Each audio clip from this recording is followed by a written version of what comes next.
اس کی گہار، اس کی پکار کو سمجھیے۔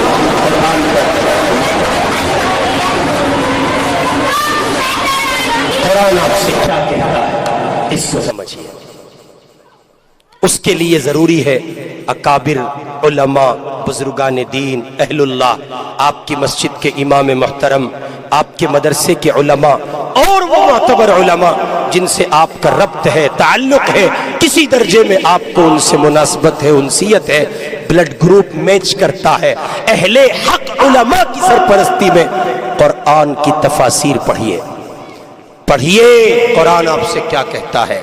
اور تیسرے نمبر پر آخری بات، اپنی نسل نو کے تحفظ کو، ان کے ایمان کے تحفظ کو یقینی بنا کر قرآن کا نظام اپنے معاشرے پر نافذ کیجیے، اپنے بچوں کی حفاظت کیجیے۔ اور اس کا بہترین راستہ یہ مکتب، یہ مدرسے، یہ مسجد اور یہ ادارے ہیں جہاں یہ ادارے والے آپ کا کھٹل مان لیتے ہیں، کھٹل۔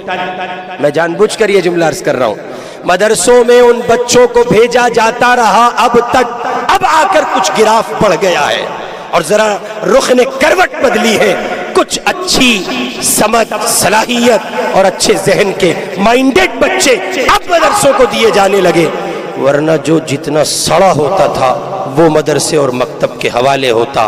جس کی ریٹ چل رہی ہے، پاجامہ اوپر ایک نیچے، ایک پائچہ اوپر ایک نیچے، ایک بٹن ادھر لگا ہے ایک ادھر، اور پورے محلے کو جس نے تباہ کیا ہوا ہے، وہ بچہ ہاتھ پکڑ کے لایا جاتا، استاذ کے سامنے پیش کیا جاتا، حضرت اس کی امی کہہ رہی تھی بس مولانا ہی اسے قابو میں کر سکتے ہیں، بہت دنگا کرتا ہے۔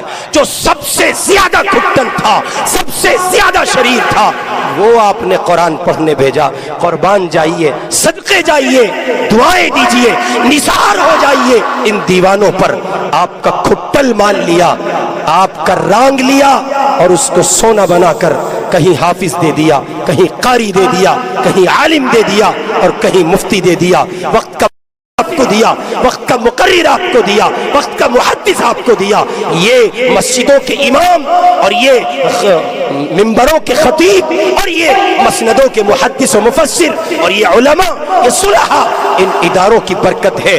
اسی غار ہرا کا فیض ہے یہ فیض ہرا، وہ غار ہرا جہاں میرے آقا معتکف تھے تو قرآن اترا تھا، وہی فیض ہے جو چار دانگے عالم میں پھیلا اور ہندوستان میں شمع جلی ہے، چراغ جلا ہے دارالعلوم دیوبند کی شکل میں، اور پھر اس کا فیض ہے بر صغیر نہیں، بر کبیر، بر اعظم، ساری دنیا میں پھیلا ہے۔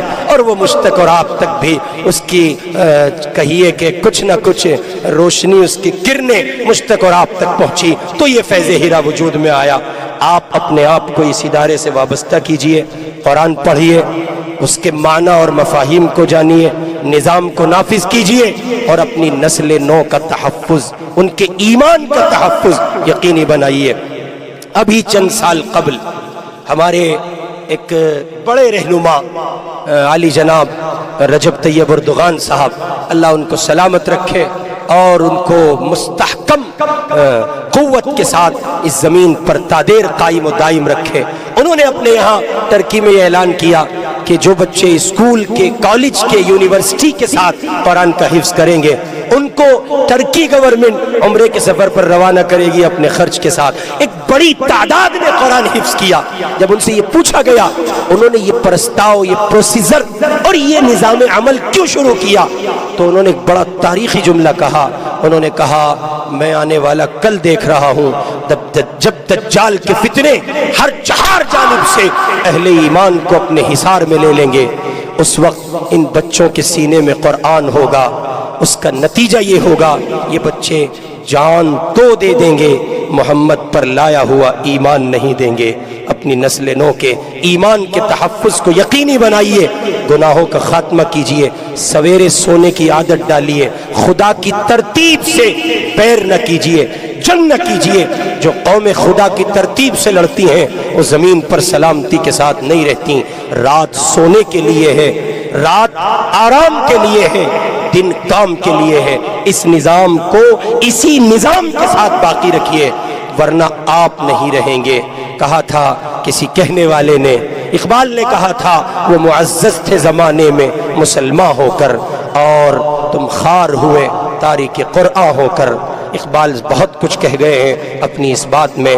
میں اخیر میں مبارکباد پیش کرتا ہوں جناب قاری محسن صاحب اور ان کے رفقا علماء کی جو ٹیم ہے، جو یہاں ایک بڑا نظام لے کر کے چلے ہیں، اللہ ان کے ادارے کو قبول فرمائے۔